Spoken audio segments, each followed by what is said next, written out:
आषाढी वारीसाठी जगद्गुरू संत तुकाराम महाराजांची पालखी आज पंढरपूरकडे प्रस्थान ठेवणार आहे। संत तुकाराम महाराजांच्या पालखी पादुकांचं पूजन करण्यासाठी पादुका तुकाराम महाराजांच्या आजोळी इनामदार वाड्यात दाखल झालेल्या आहेत। पादुकांचं पूजन करून देहू देवस्थानचे विश्वस्त या पादुका देहूच्या मुख्य मंदिरात घेऊन जातील। त्यानंतर त्यांचं पूजन करून त्यांना पालखीत ठेवलं जाईल आणि नंतर पालखी पादुकांना देऊळ वाड्यातून प्रदक्षिणा घालण्यात येईल।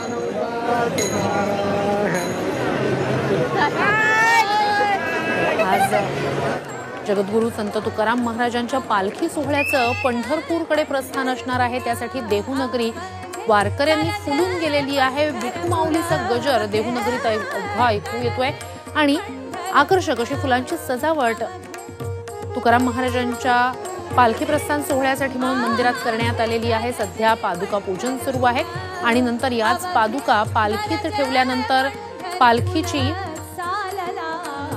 प्रदक्षिणा होणार आहे। देऊळवाड्यातून प्रदक्षिणा या पालखीची होईल।